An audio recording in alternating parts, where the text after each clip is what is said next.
Letting people roll in. What's up, everybody? As you're coming in, we're gonna serenade you with some guitar music because we know that Gary here is a big fan of Led Zeppelin, and we are too. In fact, we love classic rock here. Our logo in the background, if you duck your head a little bit, just see the lightning bolt. That's inspired by AC/DC. Just awesome. To give some context to our brand here, we love guitars, we love music. In fact, we start our day most of the days cranking music at the beginning of the day to pump us up here at Boom Cloud. So, welcome everybody in the chats. While we're starting here, we'll wait for a few more people. Tell us where you're from. Say hi in the chat. Meanwhile, Justin, let's play some Led Zeppelin, man. All right. Awesome. This one's for you, Gary. Thanks, Justin. You gotta crank it, man. Crank it. We wanna like disrupt the whole office today. All right. Turn it on 11. 11. 11. He said 11. Turn it to 11.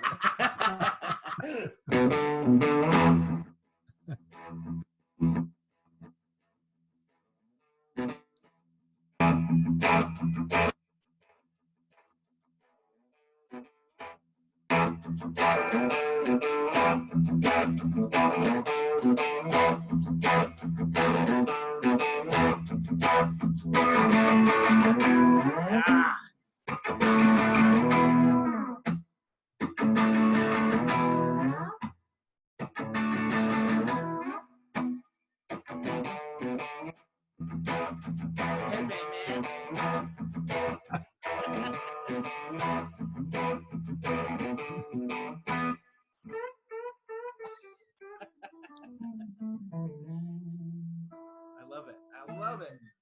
Now, wait a minute. Jordan, are you sure that isn't Jimmy Page? Oh, I think it is Jimmy Page, yeah. Is that Jimmy Page? It's Justin Page. Justin Page.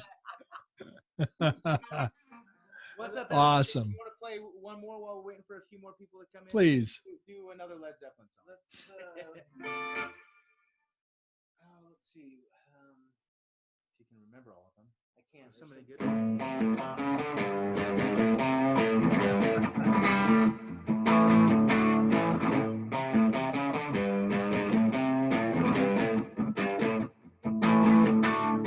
There we go. Awesome.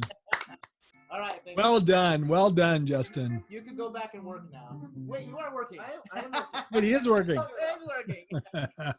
Thanks for coming in and starting the show out. Rock on, everyone. Yeah. Hey, Justin. Thanks, buddy. Gary, some Led Zeppelin for you. That's right. Thank you, man. Cool. Awesome. All right, Gary. We got some more people coming in here. This is good. Yeah, I see our participant panel. We've got lots of folks there. Awesome. I'm so glad you all are here. We're going to have fun today. Yeah, and tell us where you're from. I think I just sent that to you, Gary. I didn't look at who I was chatting that to. I like knowing where people are coming from. I don't know about you, Gary, but I think that's always fun to see where people are coming from. So if you're just getting in the chat, tell us where you're from. Well, I'm going to be obedient and reply myself. Oh, I'm in Utah, so I'll do that too. I'm in Utah. You'll see me. Gary's in Arizona, not too far from us here. Nice. California, Kentucky. We have someone from the Socialist Republic of California.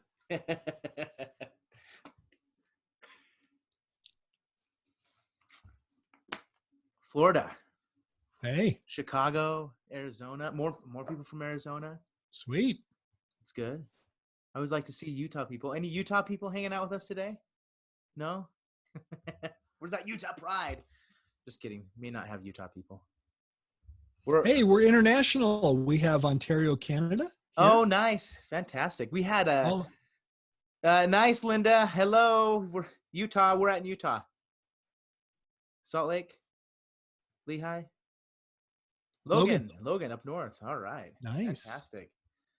Massachusetts. Utah. I did a live stream. Jordan, I did a live stream workshop on Saturday, and we had an attendee from Dubai. Oh, really?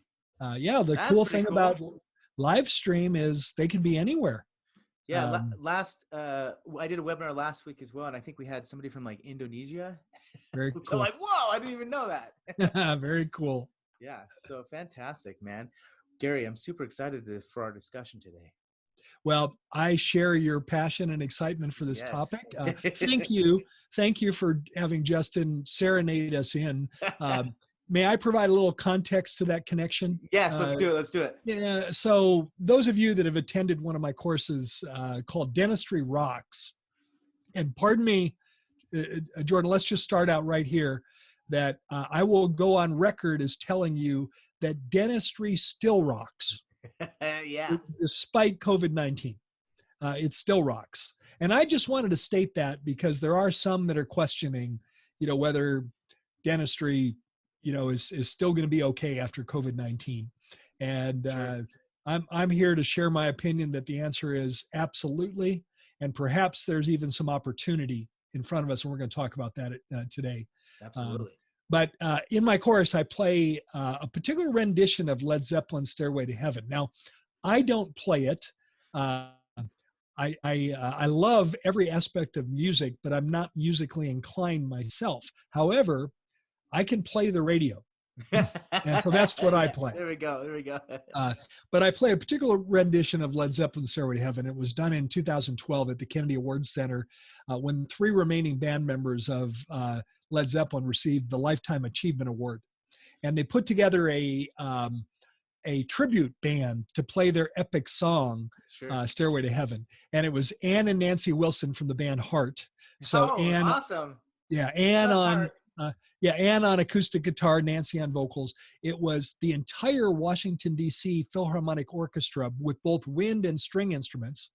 It was 2 separate choirs, an all-female choir that came on stage, and then a mixed-gender choir that comes up behind the band. And at that point, there were 104 musicians on stage. Wow. And then if you're going to play rock music, Jordan, you have to have a drummer. Oh, you have to. And of course, but maybe your listeners won't know, but the drummer for Led Zeppelin was John Bonham. Yep. And sadly, John passed away in 1980. But his son, Jason, who was 7 years old when John passed away, Jason went on to become a very accomplished drummer. And Jason is who they brought to play drums for that rendition. And it is I'm biased. I love classic rock. And in my opinion, it is either the greatest or one of the greatest musical performances of all time. I always leave that open to subjective because others may have other votes, but I think that was one of the greatest renditions of classic rock of all time. And I use that as a way because at the end of the song, the camera pans up in the balcony to Robert Plant. Robert Plant was the vocalist and the face of the band. Mm-hmm. And Nancy hits this note that, honest to gosh, you think there's no human being that could ever hit that note. And she hits this note, and he's leaning forward in the balcony, and his eyes, the camera's close up, and you can see his eyes start to sort of glass over, and a tear rolls down his left cheek. And it was so perfect. And I used that to talk about, maybe this is a great way to open this webinar. I say, why did he tear up? Why did Robert Plant tear up on that? And so we'd have to ask him. But I believe it has to do with one concept, and that's that all he has to do is look around. He's surrounded by his band members, his family members, his closest friends. He's receiving a Lifetime Achievement Award. And all he has to do is look around and realize that his time left on earth is limited. Yeah. They're in the 4th quarter. And yet, as he sits there and listens to music, he's got to be thinking, you know what? But our music will live on. And I believe the term legacy crossed his mind. And I use that as a way to talk about doctors. Are you creating a legacy? Are you creating a legacy? And what I hear from most dentists tell me, Gary, I feel like I'm doing really good work. I feel like I'm doing important work. I feel like I'm doing good. I feel like I'm helping people. But I don't quite feel like it's at that level of legacy yet. And so then I ask the question, if the answer is what I just said, not quite, then the next question is, what would have to change for you to begin to create a legacy? And I encourage everyone to go to a place in the world where they do the best thinking. And I believe everybody could answer that question. Maybe it's your relationship with the insurance companies. I'm just saying. I think so, yeah. And then the third question I ask is, when will you begin to make those changes? And I close that section by saying, I happen to appreciate the world of ecology. And in the world of ecology, there's a quote that goes like this: the best time to plant a tree was 20 years ago. The second best time to plant a tree is today. Maybe that's a good way to open up this webinar. Yeah. Oh, wait, we just did. We just did with rock music. No, I actually find myself saying that quote quite a bit, especially like if you think about the COVID-19 time, with practices having to shut down, which has been really crazy. Just got back from lunch with one of my good friends who's a dentist, a fee-for-service dentist, so which was really interesting talking to him. But the best time to plant a tree was 10, 20 years ago, right? Like you said. And we can say that about membership plans as well. As I find myself telling people that all the time, right? The best time was to, start last year or 2 years ago, or, just a few years ago. And when you hit a time like COVID-19, at least if you're constantly building it, you've got at least a system of cash flow working for you. We did see that, Gary, throughout COVID-19. Some of our practices that had a membership program for a few years, they built it up to a point where they had enough cash flow coming in to cover their core business costs, which I think is really cool. So I find myself saying that. Yeah. Can I share a perspective with you? So I've had an interesting seat here throughout this COVID-19 pandemic and the resulting shutdowns. Those of you that know me know that I'm not a dentist, but I do own a dental practice in Phoenix, Arizona. In partnership with two brilliant young dentists, we have an awesome practice called Life Smiles Dental Care.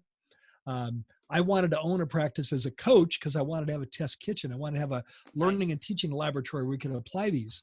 And of course, we were shut down like all of you. But as a coach, we have clients all over the country. And I've had an interesting seat at the table here. Oh, yeah. On one side, I've had clients that, and let me start by saying this, that none of this has been good for anyone. Mm-hmm. There's the shutdowns, the virus, the concerns, and my heart goes out to all those people that have lost loved ones and had loved ones affected by it. It's tragic. But I look on one side, I've had many clients, that frankly, while nothing was good about this, it didn't really affect them that adversely. In other words, they had personal savings accounts, personal reserves. They had practice reserves. They had savings in reserve in practice. And they had relatively low debt, either no debt or low debt. And the reason they had greater profitability. And the greater profitability allowed them to have lower debt, practice reserves, personal reserves. And frankly, this didn't affect them. I mean, it affected all of us, but I mean, it didn't like devastate, cut their legs out. Yes, yes. And then on the other side, I have some clients, newer clients, younger clients that literally were in full-on crisis mode. Like, if I don't get the PPP, I don't know if I'm going to be able to reopen. I mean, like full-on crisis. Yeah. And what are the characteristics of their practices? They had lower profitability. As a result of lower profitability, they have higher debt. As a result of lower profitability, they have less personal income to put in savings, less income to put away in reserves in their practice. And what is the biggest thing affecting profitability today in practices? PPO insurance discounts, which were 38, 40, 42%. You can't have a profitable practice if you're giving away 42% off the top. And, my grandmother, Jordan, the older I get, the smarter I realize my grandmother was. I wish I would have known it at the time. She's been gone for 38 years, but I think of her every day. And my grandmother used to say to me, Gary, fool me once, shame on you. Fool me twice, shame on me. And I think there's a lesson there for dentists in COVID. It's like we all got caught out on this one. Yep. We all did. But man, this isn't the last pandemic that we're all going to experience. And I hope like heck it's nothing like this, but we're likely to hit other speed bumps again. Yeah. If you got caught out and you were over here on this side where it was sheer crisis, don't get caught out the next time. And there's things you can do. And one of the best things you can do about it is begin to attract more people that don't have insurance, because if they don't have insurance, they're not going to ask you two questions. They aren't going to say, are you in my network? Because that would be silly. That's a silly question. And they're not going to ask you, if you recommend treatment to them, they're not going to say, does my insurance cover this? Yeah. And guess what? You better get this one right, Jordan. If you don't, you can call a friend. What is one of the best way to attract people to your practice that don't have insurance? Go ahead. Take as long as you like. Well, I'm going to say membership programs. Membership plan. Yeah. Ding, ding, ding, ding, ding, ding, ding. Better get that right. Yeah. I mean, I help dentists successfully reduce their insurance dependence. That's one of the core things we do in our coaching. And at the center of the strategies to do that, there's a lot of pieces that have to come together. Sure. But at the center of the strategies of what do we do? It's create an in-office membership plan and grow the heck out of it, because the more people you bring into your practice that don't have insurance, the less insurance dependent you are. Yeah. And I mean, on that note, with people that don't have dental insurance, we were discussing before the show that there's obviously a large amount of people that don't have dental insurance today, and I think it's increasing because of COVID-19 and the layoffs and the cost cuts of companies, like we mentioned before.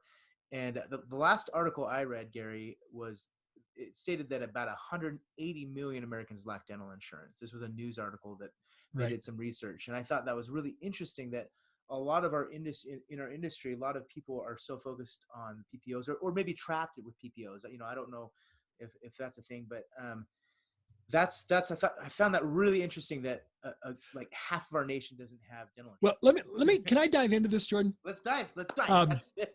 So there's many people that would not have dental insurance. There's many types of people that could not have dental insurance. But let me kind of put it into three different categories, because these three different categories represent a majority of people that don't have insurance. So one category over here would be retirees. Does that make sense? Oh yeah. Now, when my father retired, he had lifetime benefits. That in other words, for the rest of his life, he had those benefits. Now that's gone away. Yeah. That doesn't exist anymore. So retirees. So regardless of what community you're in, ask yourself, are there any retirees in my community? Now, I noticed in the attendee panel, we have offices from Florida. Do you think we have any retirees in Florida? I'm just wondering. You think? In Florida? I'm sure there are, yeah. Okay, yes. Now, a second group would be the opposite end of the age spectrum, millennials. Mm-hmm. Technically, that's you and Justin. I'm a millennial, yeah. So I'm an older millennial. Right. You're a mature millennial. Mature millennial, is that what they call us? Yeah. Yeah.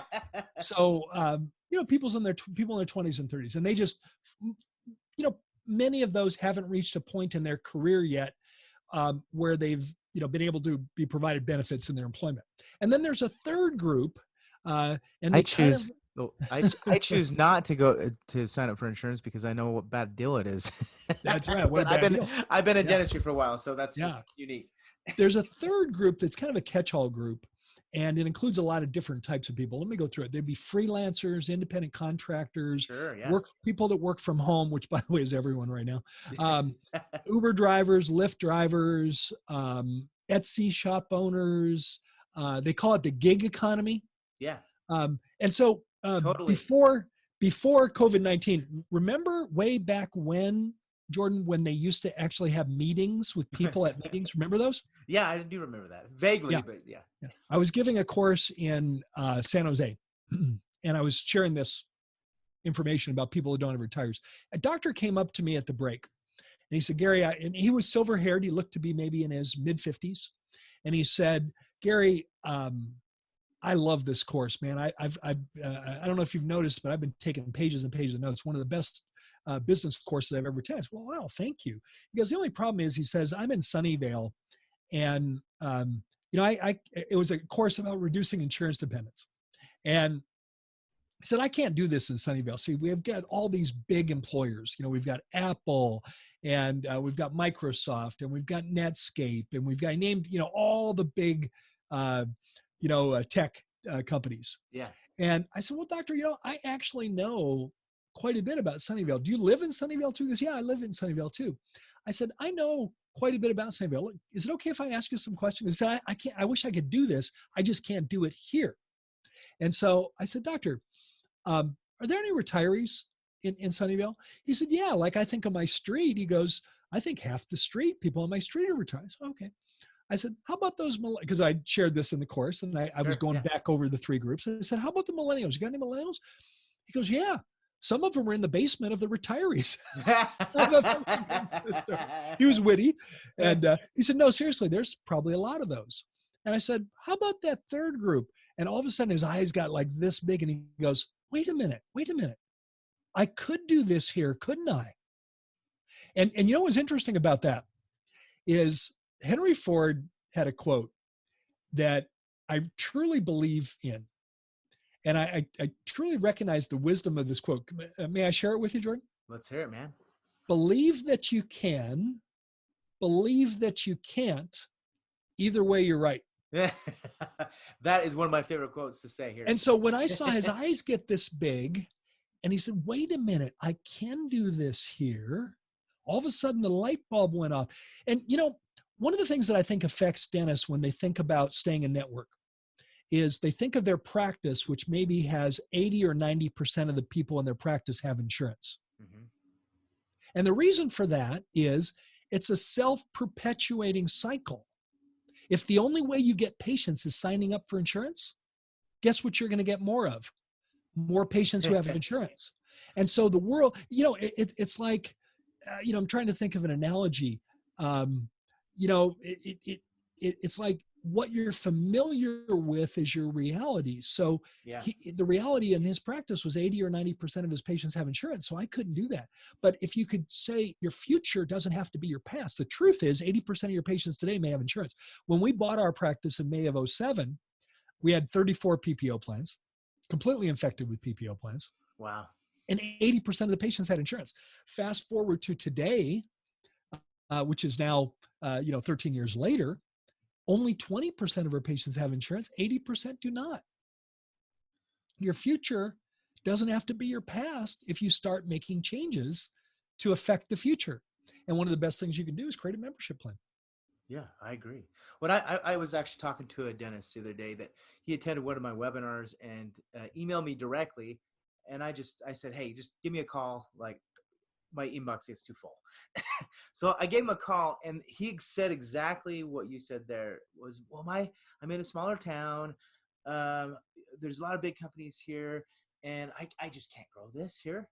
And I thought to myself, man, really, if you think of what you just said, Gary, there's opportunities to grow these no matter what city or town you're in, because you're always going to have retired people. You're always going to have, younger families that don't have dental insurance yet, or even right. People that don't see the value of buying insurance, right? Dental insurance, that is.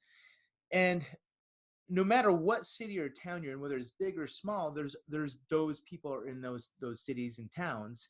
And even though, yes, there may be those big corporate companies that do have, Delta PPO or whatever PPO, and they offer to their patients. But exactly what you just said, that's just what you haven't experienced. You haven't, like what you guys had the 80% of insured patient base, and then years later it's flip flop because you focused on that. let me give you I thought of an analogy. I thought it took me a minute to think of it. Yeah. Let's say you have a 1968 Volkswagen van. Okay. By the way, I would instantly consider you cool if you had that. But you have a 1968 Volkswagen van. Okay. And you're thinking, this thing works just fine. It gets me where I need to go. It doesn't go particularly fast on the highway, but half the time there's traffic anyway. It doesn't matter. It's just fine. I don't need to upgrade. That's your reality. Your reality is a 68 Volkswagen van with maybe a 40 horsepower motor pushing you along. Okay. And it's cool. And then I take you out and say, you know what, Jordan, let's take a look at, I just want to take you for a drive in my 2020 Cadillac Escalade SUV. Okay. And all of a sudden, and now it's like, wait a minute. this has leather seats. This has surround sound. Got the This cooling has seats. temperature control, cooling seats. Yeah. Your reality is different. And, when we were, another insight I want to make for our listeners on this webinar is our average discount was 38% when we were in network. The average discount was 30. So if our fee, Wow. our UCR fee for a service was $1,000, do the reverse of that. That meant we got $620. Holy We had to smokes. write off 38%. And I want every one of your webinar viewers to look at something from a different light today. I want you to think of those discounts as a marketing expense. Why? So, because you're paying the insurance company to provide you new patients. Yeah. So recently I got an email. I'll leave the name out and I'll leave even the region out so nobody could decipher who it was. But a dentist emailed me and said, Gary, I need some help.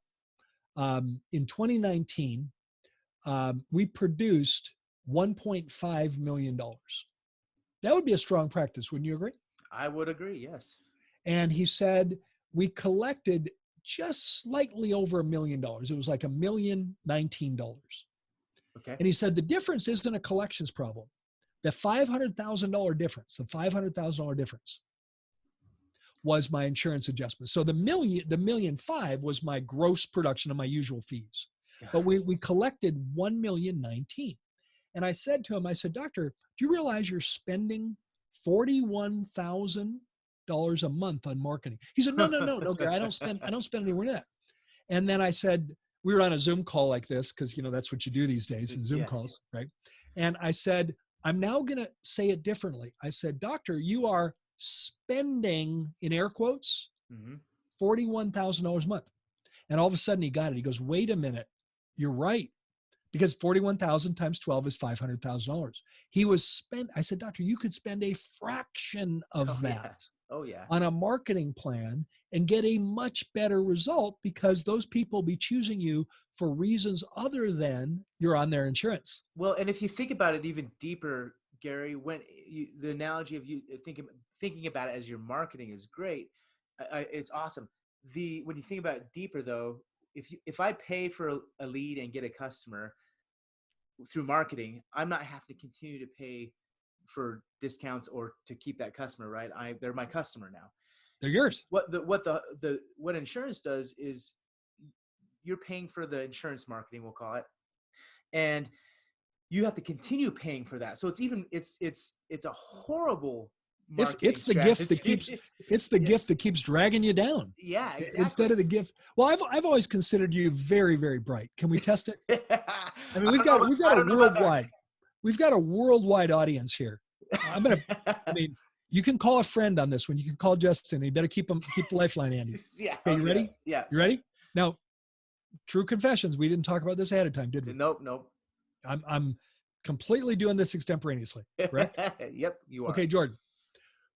What would you rather do? Which would you rather spend on marketing? So last year in 2019, our marketing budget was 1.8% of my revenue, 1.8%.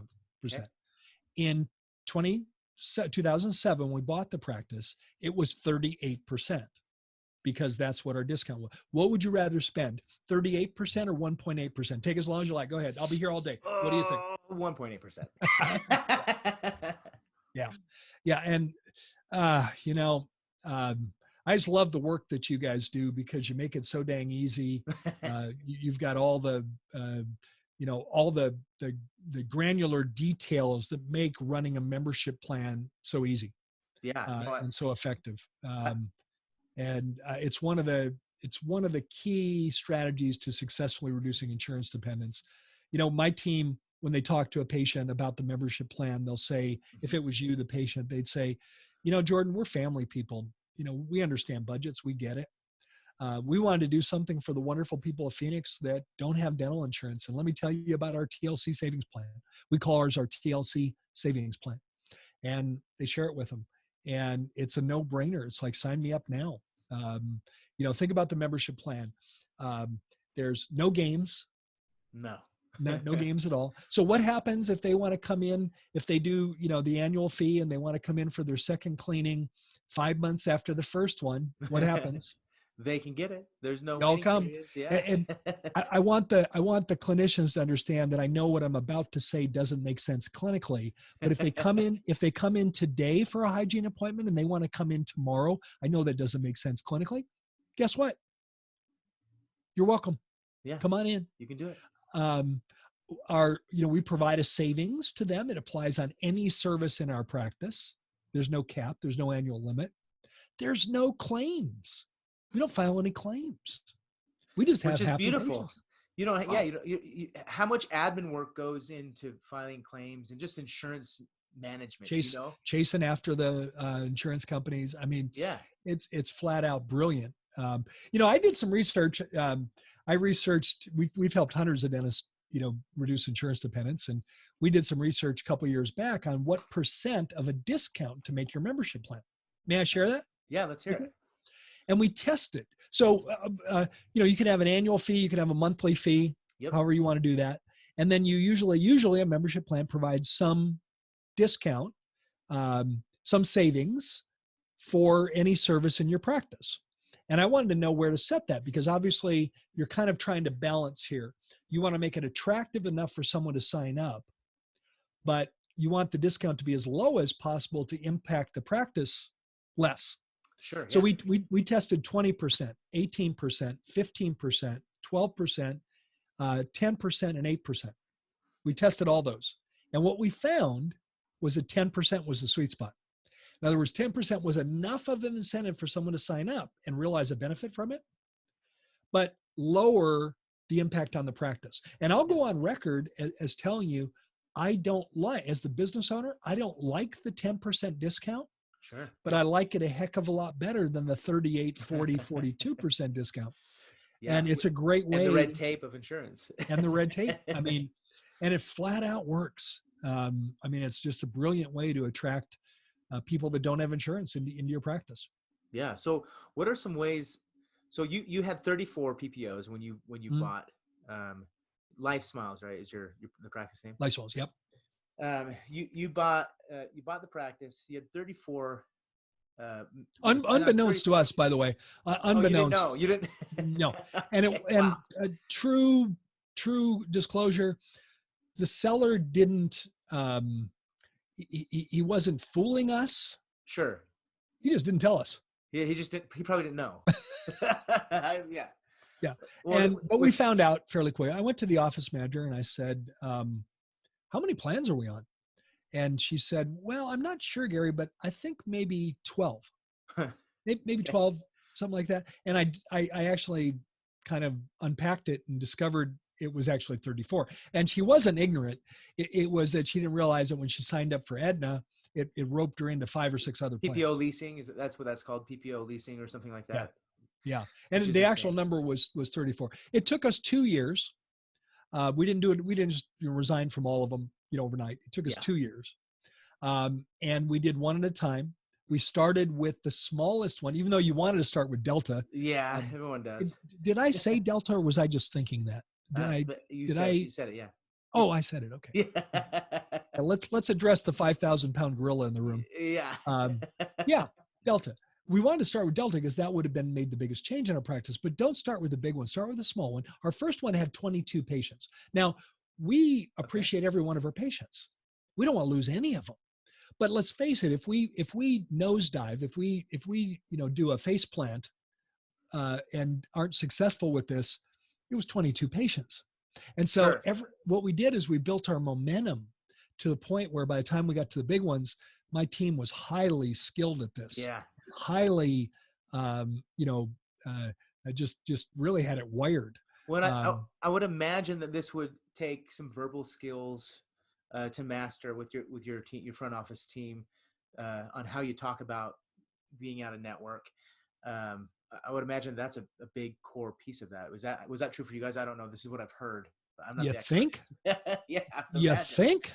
So, and I want to come to the defense of most dental team members. Most dental team members haven't had any training on this. Yeah. And if they haven't had any training, and to this day, we get 10 calls a day from potential new patients that say, do you take my insurance? Sure. We get 10 a day. And without training, many team members will say, well, no, we don't. Clunk. And a better way to answer that question is I'll role play for a minute as Carly. I'm the person on the phone. Could be Carly, Monty, Meg in my practice. By the way, I'm so glad you called. My name's Carly. Who am I speaking with? This is Jordan. Jordan, it's great to meet you by phone. I can't wait to meet you face to face. You called the right office. We love seeing new patients. Let me answer your question. Although we are not in network, let's say Jordan told me it was Delta. Yeah. Jordan, although we are not in network with Delta, you can absolutely use your insurance benefits in our practice. And Jordan, not only can you use them, but when you come in, you're going to meet Meg. She's our insurance coordinator. She's going to do everything possible to help you get every nickel of benefit you have from your Delta insurance. And if this was true, Jordan, we have many patients that have the very same dental insurance that you have. Do you like mornings or afternoons? I like mornings. Early or late? Later mornings. We can see you on Thursday at 11 or 11:30. Which would you prefer? 11. You got it. But notice the verbal skills in that. Notice the verbal skills. Now, I have to tell you, I had a great story. This is my favorite story of successfully reducing insurance dependence. Notice that I said successfully reduce insurance dependence, and I didn't say necessarily become a fee-for-service practice. Yeah. Now, for those of you that have the aspiration to become a fee-for-service practice, I will be your biggest cheerleader. And Me too. We can help you get there. But there may be some practices, some communities where we may choose to keep one or two because of the community, the employment base, your practice, and so on. Sure. But wouldn't it be cool if you had 14 plans to get down to one? Okay. Absolutely. Well, in my current client base, I have a client that had initially, we started at 12 plans and we got it down to one. Successfully. Wow. Oh, when I say successfully, how do you measure that? You measure by the retention of existing patients that are in network that you keep. When we went out of network with 34 plans, we kept 84% of our patients. Would you call that success? I would. No, especially knowing that when you're at a network, you'll get reimbursed at a higher rate, right? So it may feel like a scary, jump. Well, we knew we were going to lose some. We just didn't know how many. And it turned out we lost 16%. Now that's a significant number, but it was less than I thought. Way less than I thought. It's significant if you are a PPO office and you're remaining as a PPO office and you lose that much. Right. But since you switched over, you get paid more from being out of network. Well, you did pretty good on the first math question. Can we try the second one? Yeah, let's test my math skills. I failed math in high school and had to do summer school, so hopefully I can. Okay, well, you got a lifeline. You can call me if you need to. Okay, so if we lost 16% of our patients, that means we have 84% left. Correct? Yes. Okay, and now we're getting full fee. So one choice is you can get 100% of your fee on 84% of your patients. Okay. Now, if there's a 38% discount, how much is left? 62. Or you could get 100% of your fee on 62% of your patients. Which would you prefer? I'd get the 100%. On 84? On 84. Yeah. 84 is more than 62 last time I checked. Yeah. Okay. So the story I want to tell you is that I have a client who has a very even temperament. He doesn't get real excited and he doesn't get bummed out. He's just got this cool, it tends to be positive, but an even keel. He's very calming. And anyway, I look on my cell phone and, it says caller ID and I pick it up and Gary, I got to tell you what happened today. You won't believe what happened. I got to tell you what happened. Well, he had me at hello because I'd never heard him express that emotion. And he said, Gary, I got it. Now, remember, we're down to one plan in the practice. He goes, and of course it's Delta. And he said, let me tell you what happened today. He goes, Gary, I've got this tough patient. Every practice has it, but this woman is just tough. She's just ornery. She's blunt. She's direct. And frankly, she's a tough patient. And I'm in the hallway and he said, I happen to be behind the 12 o'clock wall and the patient couldn't see me and the dentist, and he asked me, he goes, hey, Gary, who on my team do you think has the weakest communication skills of my team? You've worked with my team. And I said, well, that would be Brittany, one of the dental assistants. and love Brittany, but that's communication's not her strong suit.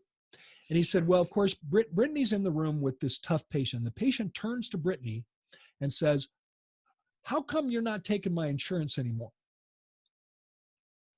Okay.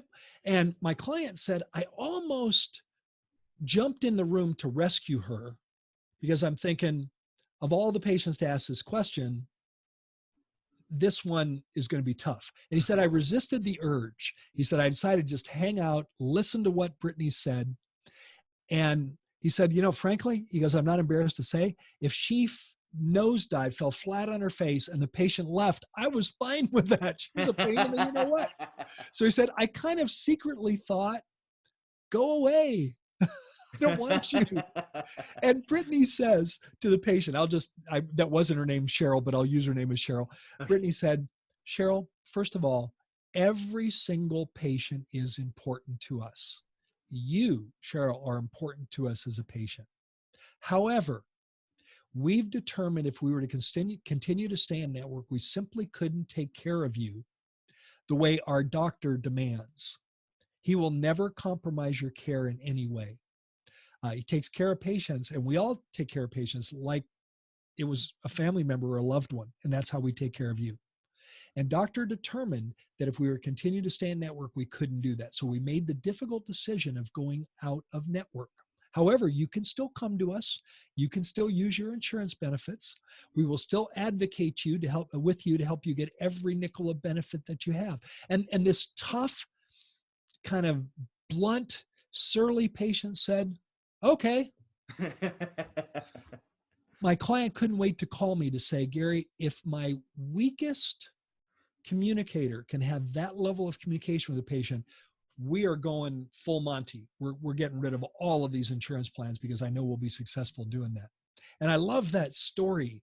And incidentally, I'm not a fan of scripting. I've always felt like the best communication is that which comes from your heart. But I did provide a script to this team, and I said, by the way, just read this and make it your own words. But if you want to use the script, go ahead. And I checked it afterwards. She was word for word on my script. It was nice. Word for word, but not only in the words, but in the way she delivered it.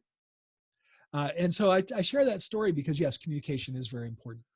I've got some steps. Can I walk through the steps to successfully go to network? Let's hear your steps. Number one, install an in-office membership plan. Now, as part of that, market it. Don't just offer it to your existing patients, but market it to your community, which I know you can. We see a lot. We do help with that. We do see lots of practices that they're scared to market it, right? Which it's funny to me because this thing, it's an amazing thing for both the practice and the patient. But what would you say to the practices that are like, well, we don't want to market it to all our patients. We just want to market it to our our new uninsured patients, not our existing uninsured patients. Well, we hear that all the time. I'd answer it this way. I'd answer a question with a question.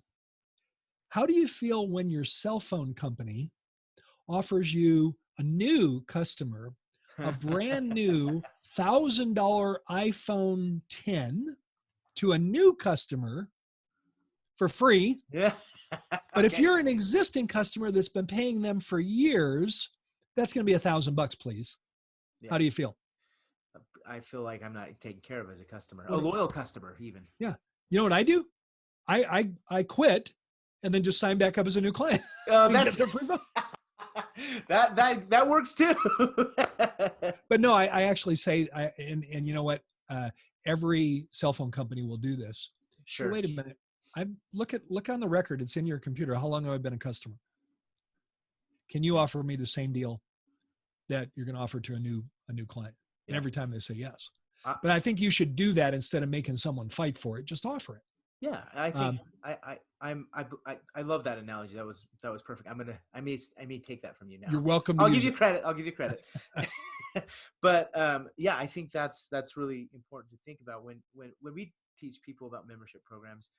We teach them to use it as a marketing tool or strategy, a retention strategy, a case acceptance strategy, and a recurring revenue or a cash flow strategy. That's kind of how we think about it. If you're missing one of those four components, you're not going to grow your membership program, and it's not going to be as Yeah, you're not getting the full you're potential not out getting of the it. full potential out of it, you know. Yeah. So And let me go back to these yeah, let's go to steps. your So steps. step one, install a membership plan and market it to your community to attract new patients. Step two, increase your digital marketing. Start doing some digital marketing so that you can replace any patients that you might lose when you go out of network. Yeah. Step three, train your team on verbal skills so that we retain as many existing patients as possible. Step four, revisit everything you're doing that's relationship driven, and raise the bar. Raise the bar. If, doctor, you've never made evening we care calls, or in 2020, evening we care text messages, Sure. We send a text message to any patient that got an injection that day. Okay. Anyone that got it, because now it's a system, it's not random. Yeah, yeah. And we send a text message that says, hey, Jordan, it's Dr. Paul. And we do this, by the way, from a keyboard. It's not done on a phone with thumbs, Hey, Jordan, it's Dr. Paul, your dentist. I'd like to follow up with our patients on the evening of treatment. I was just checking in with you, see how well you're doing. Hey, no need to return my message. Just wanted you to know I was thinking about you. If you've not done that, so raise the bar. Because how does a practice successfully go out of network? They give patients so many benefits of being a patient that they'd never want to go anywhere else. And strengthen the relationship side of your practice, Now, that's step four, because if you give them enough benefits, they don't want to go anywhere else. They literally will not want to go anywhere else. Yeah, and if you think about it, dentistry is a relationship type business. Well, most businesses are. I would say my business, we have to build a relationship with our customers, right? And customer experience or patient experience, whatever you call it, relationship management, I don't know. No matter what business you're in, this is an essential system in your practice to implement. Can I tell you a story now, Gary? Please. Of practice? On this note, right? You talk about raising the bar, which I think is something that is foundational that every practice should do. We had a practice that was super excited about his membership program, and about 6 months in, my team's been working with them and helping them manage their program, and he only had a few people sign up for his membership program, and my team was stressed out over here, like, why isn't he signing up? Are they not talking to people? We go through our list of things that they may not be doing. And come to find out, we went to his reviews, and they were horrible reviews. People talking about how their experience was just horrible with the practice and everything. Even though he was excited about his membership program, they failed to raise the bar with their patient experience. And I think no matter what you do, whether you start a membership program or not, raising the bar. If you want to get out of the PPO networks, raising the bar and increasing your patient experience and measuring that and having a system to manage that is the best thing you can do. And if you do that, you're going to grow your membership program like clockwork. Without a doubt. I'll bring this very contemporary to these times in COVID-19 times. Now, we reopened 2 weeks ago on May 4th. Okay. And we took our first 2 weeks at a little slower pace. We were about 2/3 pace because we wanted to kind of get our arms around all the new protocols and how much more time things were going to take and so on. Sure, yeah. And then we got back up to full speed, full strength this week. Okay. And we're in Arizona, and I know not every state can do what we've done. And there's some questions in some states about whether hygiene's allowed or not. In our state, it is. So, I got to give all that disclaimer stuff. Yeah. But one of the things that we're doing with Paul and Tim, my dentists, is I've asked them to really raise the bar on prepping every day for the patients they're going to see that day. We have I learned this from a mentor of mine, Dr. Omer Reed. And Dr. Reed taught me this in 1980 when I started in dentistry 40 years ago. Dr. Reed had that was before you were born, by the way. It was, yeah. You could remind me of that, but thank you for not. Dr. Reed had a Rolodex file for every one of his patients, a card, and it was a 5x7 card, and it was alphabetized. And in between patients, he would write notes on the card. It would be, spouses' names, kids' names, dogs' names, hobbies, interests, important dates in their life. And he invited team members, anytime you learn something about a patient, jot it in the notes. And we do that today, but we do it digitally through an electronic notes section in our computer. And what Omer did, though, that was world class, was he came in a half hour before the first patient in the morning huddle, and he would look at the printed copy of the daily schedule, and he'd pull up everyone's card and he'd study. And so I'm asking Paul and Tim to do that now, because we've just been through a very disorienting time for people. Absolutely. And it's been emotionally challenging for people. And I will tell you, in the first 2 or 3 weeks, once you reopen, you're going to see some of your biggest fanboy and fangirl patients. That's who's going to be coming in the first few weeks. Doesn't that make sense? Oh yeah, absolutely. Yeah, and they love you. They know it's safe. They're coming in. They trust you. They're coming in. And so I'm asking Paul and Tim to be extra prepared. I think they already do a good job at this, but I'm asking them to do a legendary job at this. So if I was the patient, they're going to come, Gary, it's so good to see you. Thank you for coming in today. Thank you. How's Therese doing? They would know that my wife is a yoga instructor. Yes. So now I imagine that Therese was shut down too, right? Yep. Yeah. How's she doing? How's she? So they're going to have conversations with their patients. Maybe we know that Linda, one of our patients, is taking care of an elderly mother. They're going to say, Linda, I've been thinking about you. I know you take care of your mother. How's your mom? How's that been going? Is your mom doing okay? Yeah. And we're really doing an extra good job of connecting.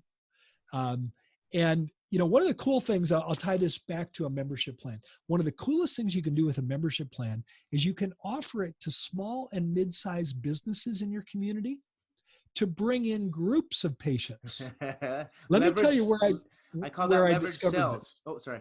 Right. Let me tell you where I discovered this. A client of mine called me one day and he said, Gary, you won't believe what happened today. So we were doing with this client, we were doing LinkedIn ads on the membership plan. What's the ad say? No dental insurance, no problem. Ask us about our TLC savings plan. And who's on LinkedIn?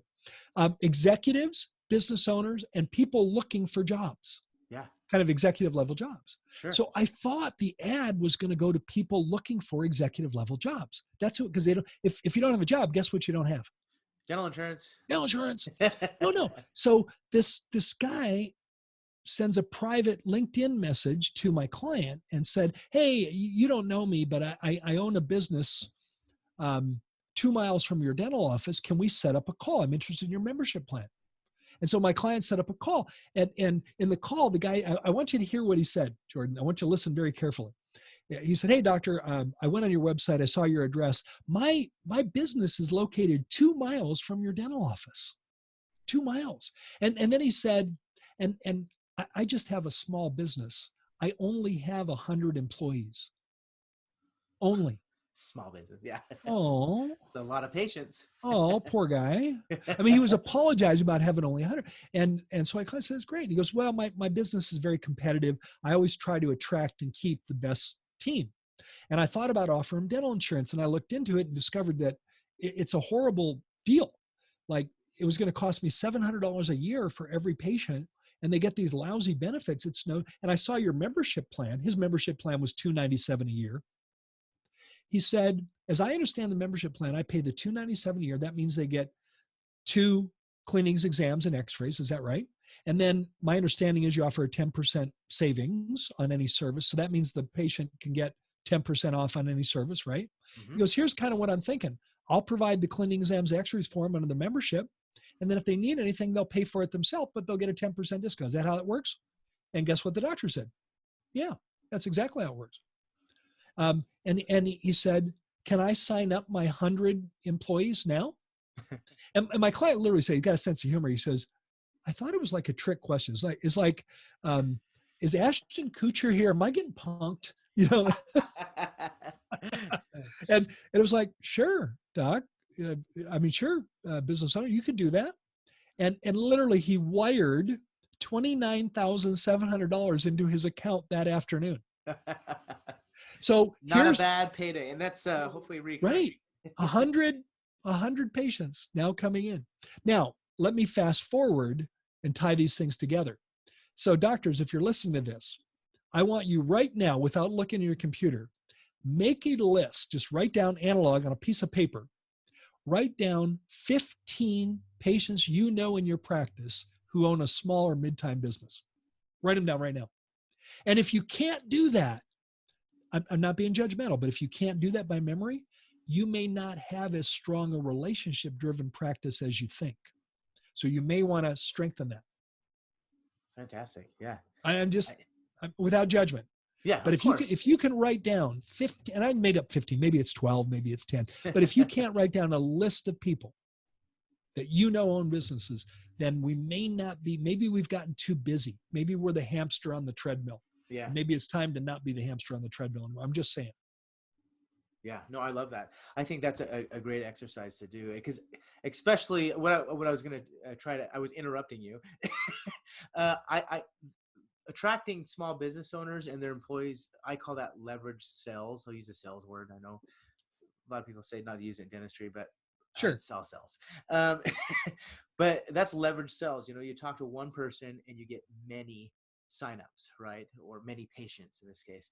So I think that is a wonderful strategy to do, and especially starting with your existing relationships. That's the easiest thing to do in any practice. Yeah. So we have a few questions here, Gary. Someone said, "How do we establish our own membership plan?" I'm going to show you guys some slides on how to do that, a plan example and things like that. We can talk about that, Gary, if you're cool with me sharing my screen right now. Please. We can kind of shift gears. Kind of get granular with them. Yeah, we'll get a little bit there. Let me just turn on my screen here. Where is I got to look for my slide deck. Here it is.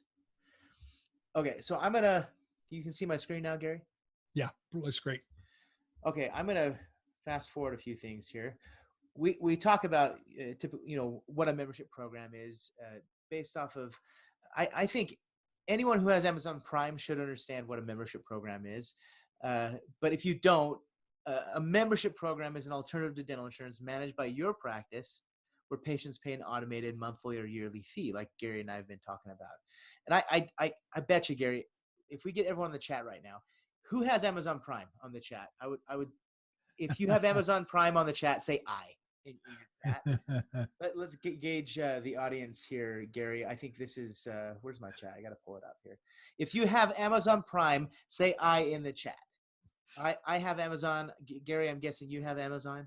Yep. You see me up there. Yep. Oh, there you are. Yep. Lots of eyes. So, yep, lots of eyes coming in, which is great. So we all have Amazon and Prime. if for those of you that, maybe aren't quite as techy and maybe Amazon Prime isn't on your radar, how about a Costco card? Yeah, Costco, same thing, right? Like a Costco membership card. Yeah, Costco. I like the Amazon Prime reference, but yeah, it's more the other one works. Yeah. So Gary, did you know this, that Amazon, their Prime membership is a $17 billion membership program for them of annual revenue, which is pretty incredible. So I like looking at things outside of dentistry and kind of pulling it in, because we can learn. Yeah.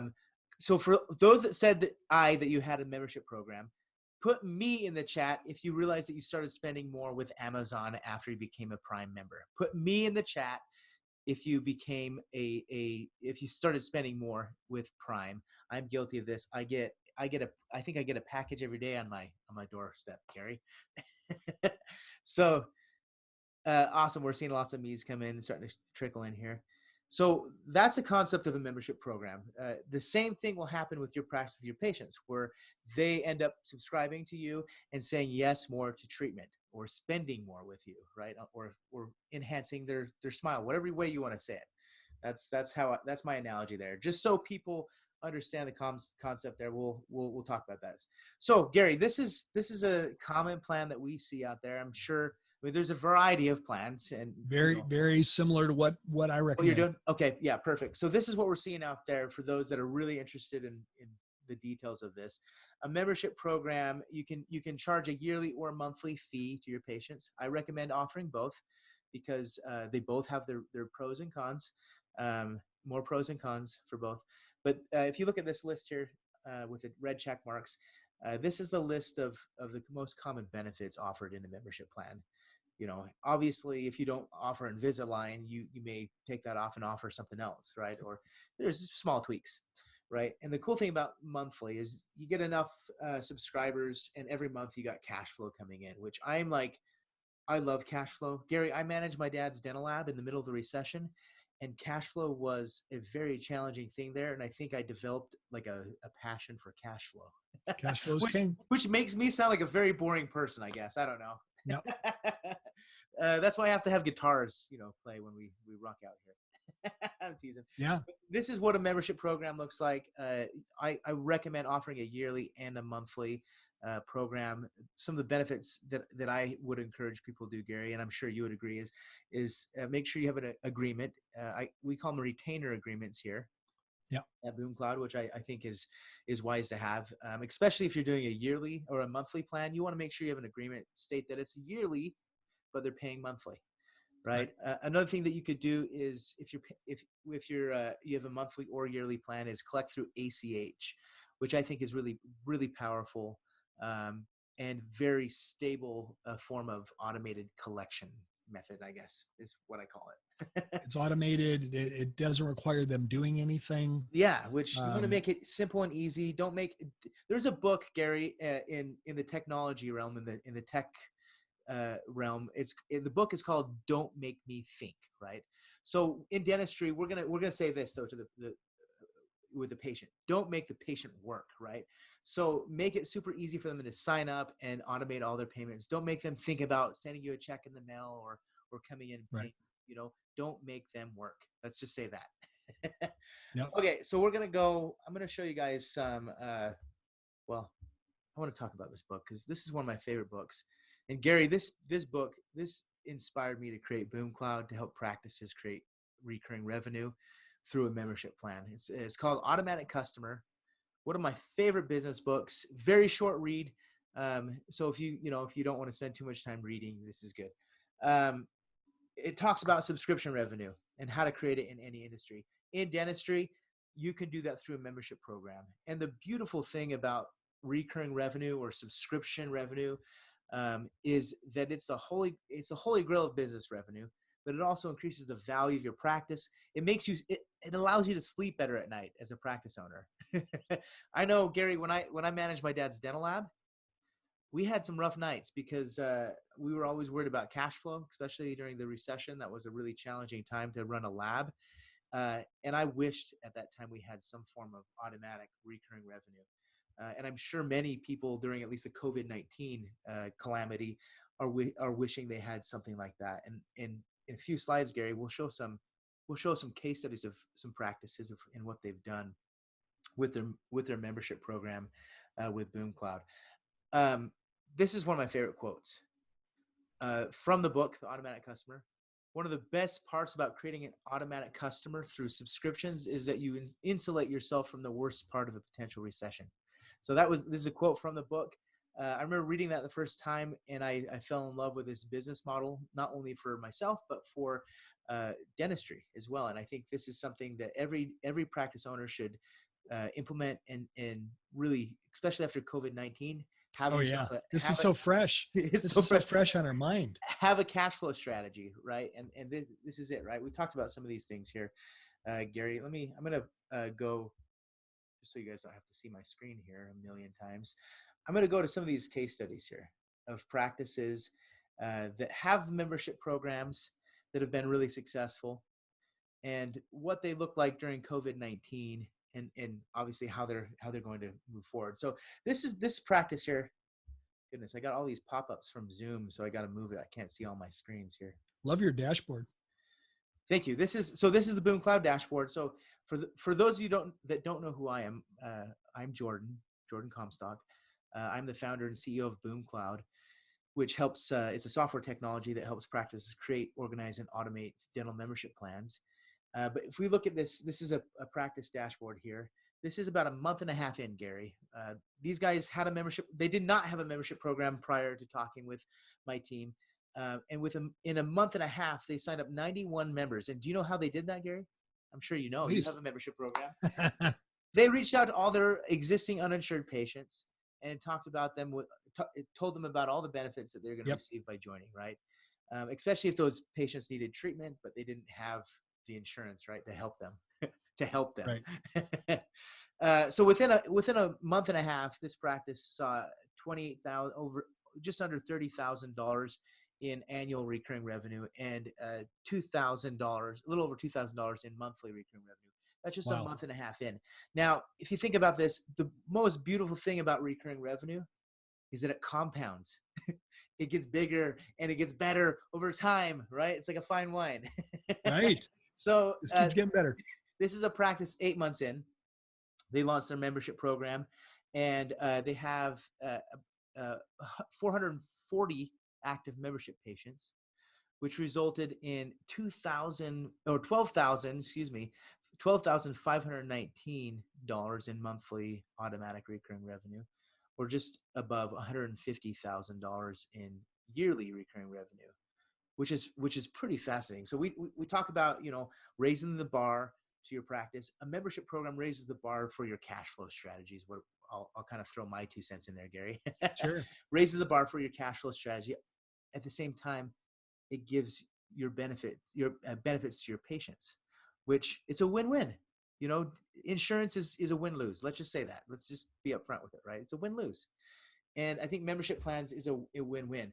Here's another office, Gary. Over 1,000 patients signed up. This is about a year and a half or so in a membership program. Again, these guys didn't have a membership program prior to this, and they talked to uninsured patients and then used Facebook marketing Right. to spread the word out. And these guys are generating $23,000 in monthly recurring revenue, or just shy of $300,000 a year in annual recurring revenue.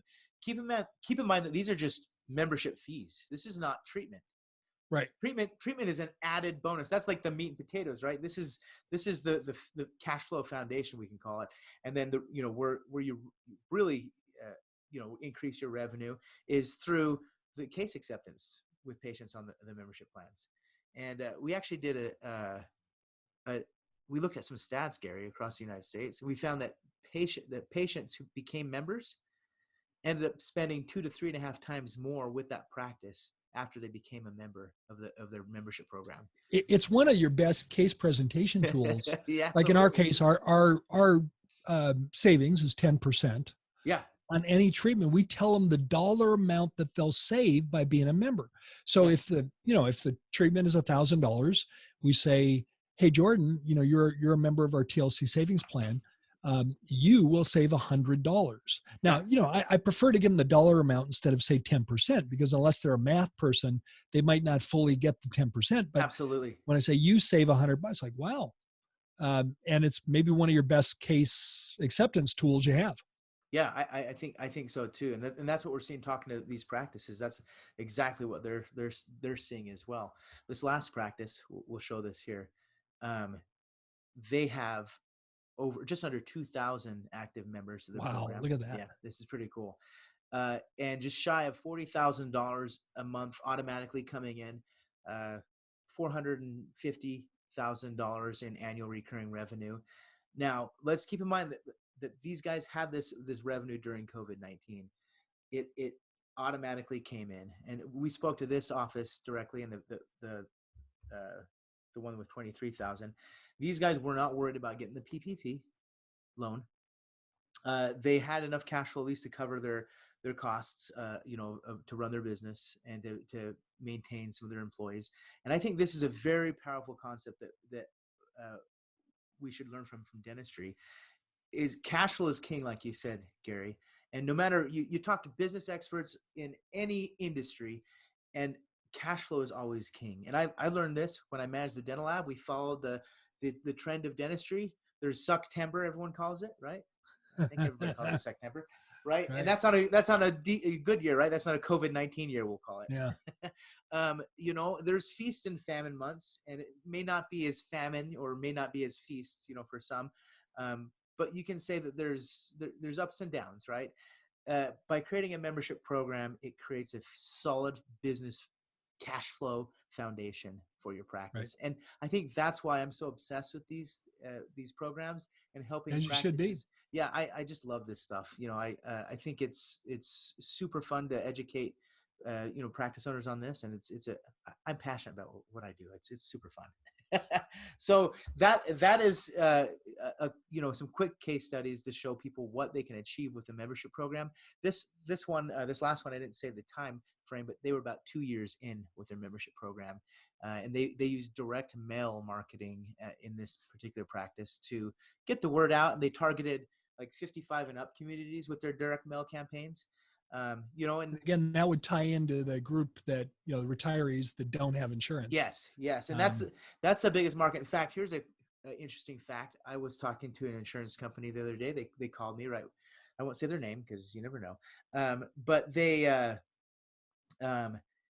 told me on the phone they were interested in what we were doing and with membership programs and things like that. And I asked them a lot of questions. I'm interested in why they wanted to call me. I just want to help dentists, right? And right. The interesting thing they said, Gary, I think this is one of their regions, was losing about 10,000 patients per day because they were retiring and not retaining losing their dental benefits. But also when they looked at the dental benefits from the insurance company they were offered, they were just horrible plans, and they were too expensive for the retirees, right? So 10,000 patients per day this is one state per day, big state, were offboarding off of these insurance plans, which obviously for insurance companies creates a huge problem for them, right? If you think about it on a business standpoint. But it also creates an amazing amount of opportunity for you as a practice owner, because about half, or a little bit more than half now, of the country doesn't have dental insurance. Well, and I'll tell you, Jordan, owning a practice, if you give me a choice, if you say, Gary, what would you rather have? Would you rather have a 68-year-old new patient or a 28-year-old new patient? I love both of them. Don't get me wrong. Love both of them, but I'll take the 68-year-old every day of the week for a couple reasons. Yeah, let's hear it. One, they tend to have more dental needs at that point. More things are going on in their mouth. Paul and Tim, my dentists, are very skilled at doing restorative dentistry, and so we can help patients with full mouth reconstruction if needed. So they have more needs. Typically, they'll have more disposable income than the 28-year-old. And they love our membership plans because they're savvy consumers and they like the idea of the savings. One of the things we noticed, Jordan, and I think you will agree with this, we've never talked about it, but we're in Phoenix, and we have a lot of mobility among our population. In other words, a young couple will buy their first house, and then maybe 4 or 5 years later, they upgrade to another house, and they'll move in different parts of the valley, and they'll move maybe 45 minutes away. Yeah. But guess what? They keep coming to our office because the membership plan is only good in our office. Yeah. There's no network. There's no network. So there's no competition. But now think about this. Phoenix. You spend time in Phoenix. Phoenix. Oh yeah, I do. Yeah. When they're 45 minutes away, they're driving past 2,000 dentists to get to us. Oh yeah. What does that say about relationship? What does that say about connectivity? And what does that say about retention? Yeah. If you didn't have that, I might think that they might just choose to pick someone nearer where they live now. Yeah. And I think, you brought a point, we were talking earlier about, the mindset of having a successful membership program.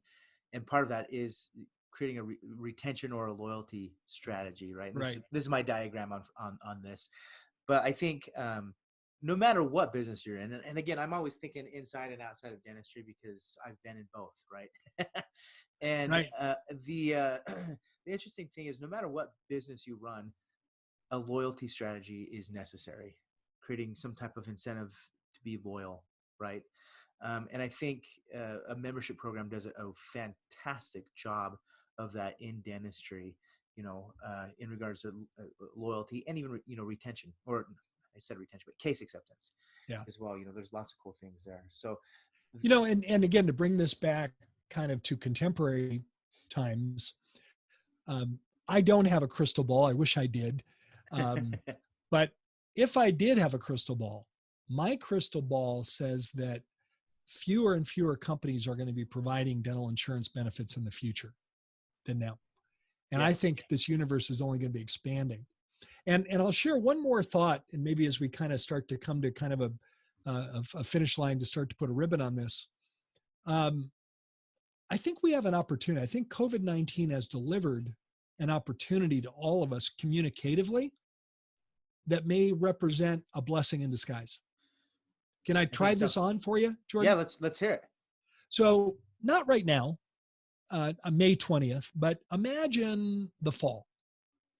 And imagine that the economic recovery is continuing and, we're coming back. Maybe it's not quite full strength yet, but it's coming back. Imagine the message opportunity we have with our patients. Jordan, imagine you're a patient and I'm going out of network. Imagine the communication opportunity I have is, I'm the dentist. And I say, Jordan, I need to inform you about a decision we've made. And every one of our patients is important to us. You are important to us. We appreciate you as a patient. However, I've made the decision as of November 1st, we'll no longer be in network with Delta. And the reason why we've done this is I've done my research. You see all the things we're doing today with the increased PPE and doing everything we know how to do to keep you safe. I mean, and what is everyone going to say? Of course, I see it all. Yeah, absolutely. And then we say, doctor says, I looked very closely at it and I couldn't continue to do this and keep this office as safe as possible if I was to stay in network.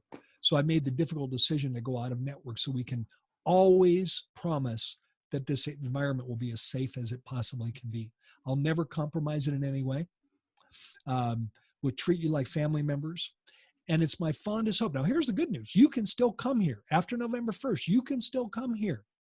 You can still use your insurance, the benefits you have, and we will still advocate for you and do everything we can to help you get every nickel of benefit. We'll still file your claims. We'll do everything possible to help you get every nickel of benefit. And it's my fondest hope, Jordan, that you continue to come here for your care. I hope you appreciate the safety and the fact that that's our number one priority and will never change. Hope you appreciate the fact that we take care of you like a family member or loved one. Hope you appreciate the technology that we've adopted for you. And we hope that you will continue to come here. That's my fondest hope, is that you continue to come here for your care.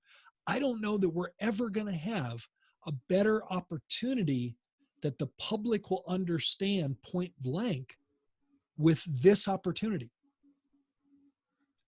I just tried that on. How's it? I think it sounds troubleshoot good. it. Yeah, I think it sounds good. When you talk to patients like that, and if you think about it, I think most patients understand that, at least the ones that I've spoken to, they understand that, their insurance isn't a very good deal for them. and the doctor. What's funny, Jordan, is everybody I know, and I'll challenge you. We didn't talk about this ahead of time. Sure. Have not health insurance, not dental health insurance, but have you ever had to fight an insurance company to cover something they were supposed to cover? Have you personally ever had that done? But health or on the dental side? Not health. Anything other, car insurance, house insurance, yes, car insurance. I've definitely, had a. Everybody I asked that question to says yes. We recently had, back about 6 months ago, had a plumbing mishap in the house. Yeah. And literally ended up with, it was an exploded pipe and ended up with, massive water damage. And our homeowners insurance, I had to fight the homeowners insurance. This was as black and white, plain and simple as it could be. And they wanted to deny the claim. Everybody's had that. Yeah. Oh, yeah. Whether it's dental or car or whatever. And so when you put it that way, and we tell our patients, sadly, Jordan, your dental insurance company doesn't care one bit about your health. No. In fact, Jordan, this sounds crazy. They hope you never come in, because if you never come in, they never have to pay any claims. Now, I would invite our listeners to start to use that language. Yeah, I think it's smart. And people get, it's like, oh yeah, they're those rotten dogs. Anyway, I don't think we're ever gonna have a better opportunity than we have coming up. I agree. But what you got to do is get your ducks in a row, get all those pieces in place so that you're ready. Get the membership plan, get your existing marketing place to replace any that you're going to lose ahead of time. Get your communication skills, have your team members be masterful at communicating with patients, not just one. I want every team member to be able to have at least a base level of conversation with the patient. Now, it's perfectly okay to go get the office manager if needed, but I want, when you can communicate, when Brittany in that practice could communicate with the patient as well as she did, it's confidence to the patient. So I don't think we're ever gonna have a better time. No, I agree with you 100%. This is a great time to be looking at the PPOs. And I've even talked to my mom. So, my mom's an office manager. Yes. My whole family's in dentistry. Can't escape it. But she was talking to her yesterday, and I'm like, how are things going to practice and getting things up? And we actually visited her in her office the other day. And she's like, things are going great. We're actually looking at all the PPO plans that we're on. And we're starting to, look at them and start to just drop them and not re-sign the contracts and start to go out of network. And I think a lot of practices are thinking this now, just judging by a lot of you guys that have registered for the webinar. I asked a question, what makes you interested in growing a membership program? And most everyone said, like, eliminate dental insurance, right?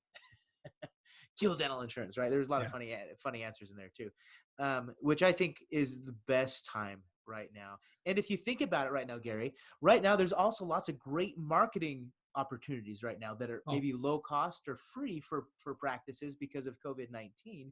I know like Facebook and Google, I've heard, gave some pretty good discounts on advertising on their platform. So if you think about that, this is a really good time to start. You're able to get ad buys, on all the social media channels, because first things everyone cuts is marketing. Yeah. And now, whether it be Facebook, Instagram, LinkedIn, Twitter, you can get ad buys on all the social media channels. You're able to buy way more media than you ever could. Yeah. And I get excited about this. And back to that, let's bring it back full circle where an hour and a half ago, you and Justin was playing Led Zeppelin. Yeah. Doctors, if you're not, if maybe here's a good way to bring this to a finish line. I hear a lot from a lot of dentists these days that, and I am guilty of saying this too, and I bet you've said it too. I wish we could get back to the way things were. Yeah. Doesn't it seem to you that February was like decades ago? It does seem not that months way. ago. Yeah, it seems. And to that some way, degree, we do. I want to get back. I want to get back to going to restaurants and being able to dine in. I want to get back to going to movie theaters. I want to get back to watching a college football game in the stadium. We want to get back to that. But doctors, if before COVID-19, if you felt like you worked too hard for too little, if you felt like you didn't have a good work-life balance, you felt like the hamster on the treadmill, if you weren't able to put together enough of a personal reserve or personal savings account because your overhead was too high, then do you really want to get back to the way it was? Or could there, I have a favorite book, and I'm reading it again. Yeah, I've read this every year since I discovered it. I believe I discovered the book in 1985. Oh yeah, that's a fantastic book. It's called Man's Search for Meaning by Viktor Frankl. It's not a thick book, but I read this every year. I discovered it in 1985, and I've read it every year since. And for those of you who don't know Viktor Frankl, I'll read his bio from the back. Between 1942 and 1945, psychiatrist Viktor Frankl labored in 4 Nazi death camps, included the dreaded Auschwitz, while his parents, brother, and pregnant wife perished. Can you imagine that history?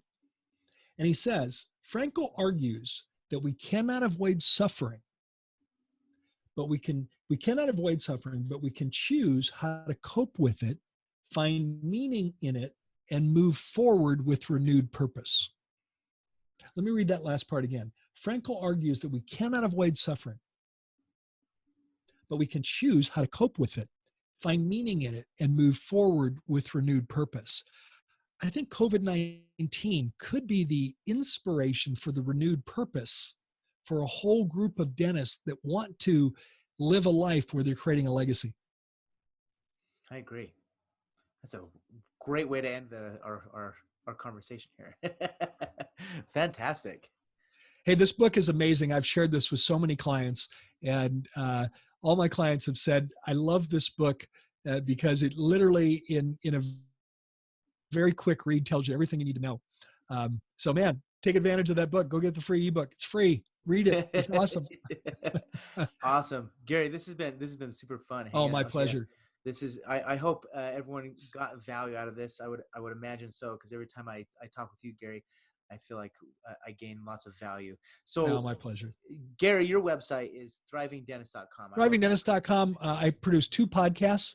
One podcast is called Thriving Dentist. I started the very first dental podcast. Yeah, we call Gary the Podfather, because I have a podcast too. Everyone in the podcast space calls him the Podfather. So I'll take that as a compliment. Yeah. When I started it, I had a vision of publishing a new show every Wednesday. And so today, being Wednesday, was our 436th consecutive episode. If I can give a teaser on today, today's episode is all about how to use NFL quality mouth guards for your local high school football team as a marketing / community service project. And one thing we're doing, Jordan, if I can I take a second and talk about it? Yeah, you're totally good. And one of your neighbors is featured in this video. Oh, I think I know who it is. Yeah. He's Dr. Greg Pitts. Yeah, Greg. In American Fork, Utah. Yeah, not too far. Greg is the team dentist of BYU, UVU, Utah Valley University, and 3 local high schools. He and his team make over 1,000 NFL quality mouth guards every year as part of a marketing project for their practice. Well, we did a digital course on this. And it's a 3 video course, everything you need to know, all the materials, all the process, how to market, everything else. We typically sell that course at $199. However, I wanted to do something for our profession in the spirit of, the suffering we've all been through with COVID-19. We're giving it away. It's free. It's free. It's normally a couple $100. It's completely free. Just go to thrivingdentist.com, click on it, and it's free. It's all yours. It'll be instantly uploaded. You'll have it. And it's all about how we make NFL quality mouth guards. The reason I can say they're NFL quality, the team dentist of the Oakland Raiders and Golden State Warriors, he's the only team dentist to be both an NFL and an NBA team dentist. Same mouth guard he makes for Steph Curry. Uh-huh. When Steph Curry's holding that mouth guard up? Yeah. My client's making that mouth guard. Nice. But it's how to make an NFL quality mouth guard as a marketing / community service project. Great. That's awesome. Second podcast is called the Less Insurance Dependence Podcast. I started that about a year and a half ago. And it's a short format podcast. It's 15 minutes, and it's designed to share with your team. And it's all about how to successfully reduce insurance dependence. If I may, my core business is coaching. If you're interested, we're doing a very cool kind of COVID-19 opportunity. Just go to thrivingdentist.com and you can learn more information. But Jordan, thank you, man. Thanks for all that you do. Thanks for your passion for our profession. I know it's in your genetics. You can have your family to blame for it. But you are one of the bright shining lights in our profession, and it's a privilege to count you as a colleague and count you as a friend. Likewise, Gary. That was really nice of you. So really appreciate you hanging out with me today. It's always fun hanging with the greatest. my pleasure. Yeah. So same thing with me. Go to boomcloudapps.com. We've got a lot of free resources in regards to membership plans. Obviously, we have our software. I'd encourage you to check out a demo. We'll do a live demo with my team to learn how we could help you with a cash flow strategy or a recurring revenue strategy with your membership plan, and get started when you get back from the office of COVID-19, or if you're in the office now, get started now. So go check those out. Gary, I'm gonna look. We have a few questions here. Yeah. Is there forms patient needs to complete or sign up, and are they in the app? Are you talking about signing up for a membership program using BoomCloud? Just to clarify that last question. Yeah, I would assume the answer is yes there. Yeah. Everything is digital when a patient signs up on our platform. Patients sign up digitally and they're charged digitally. Yeah. So you don't download forms. They just sign up online. It's the 21st century. So that's what we do. I mean, hey, Dr. Matt asked the question, are you using text? Dr. Matt asked the question, text or teledentistry for post-op calls?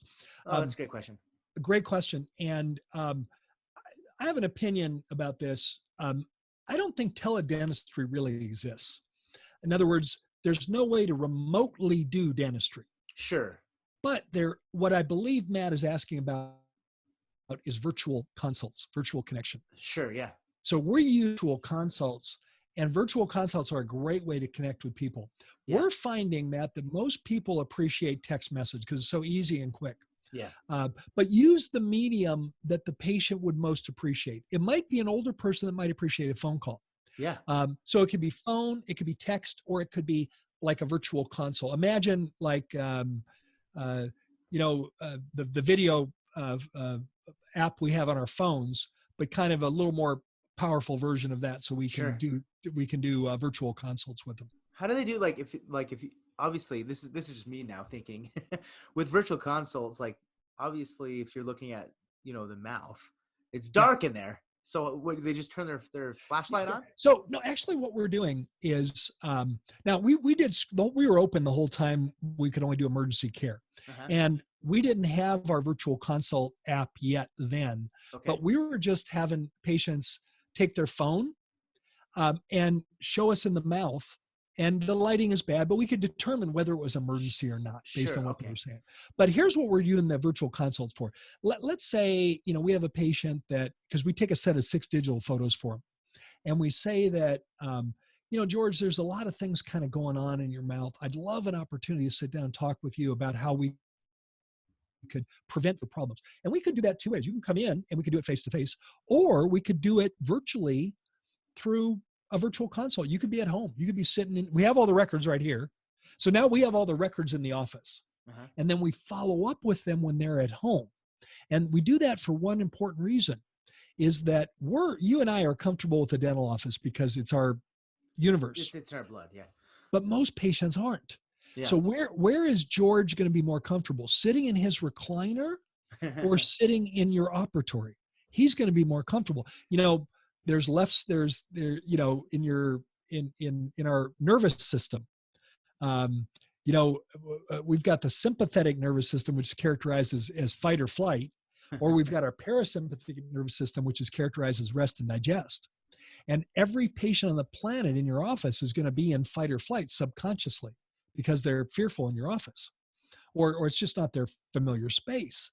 But when he's sitting at home in his recliner, he's in rest and digest, where he's going to receive the information so much better. And that's how we're using virtual consults to follow up, and also to avoid another visit to the practice, another, more people, we're doing, I think that's a very COVID-19 appropriate way to follow up with people. So not so much like diagnosing them over the phone, but in fact, getting them in, getting the records, and then following up with them after the fact. Oh, I see. Yeah, that's really cool. I would enjoy that, doing a virtual type thing after. And we're doing those, like end of the day, we can take as much time as we like. We're not being pressed. The doctor doesn't have to be in 3 other rooms at the same time. Sure. Very easy thing to do. Super cool. Yeah, I was always curious. So thanks for clearing that up for me. Yeah. Cool. We'll go to thrivingdentist.com. If you want to email me about membership plans, at least about the tech side of things and how to structure it, that's my email. And then obviously BoomCloud Apps is our website. Gary, appreciate your time today. Oh, my pleasure. And if any of you want to get serious about reducing your insurance dependence, I'd love to help. Gary's the guy. We have lots of our clients at BoomCloud use Gary, and we have a lot of mutual clients. Yes, you do a fantastic job. So I highly recommend checking out what Gary's doing out there. It's my passion for sure. We love it. That's why I like working with people that are passionate. So. Thanks, Gary. Everyone, we hope you guys have a wonderful time. Thanks for hanging out with Gary and I today, and hope you guys have a wonderful Wednesday. Thank you, guys. See you later.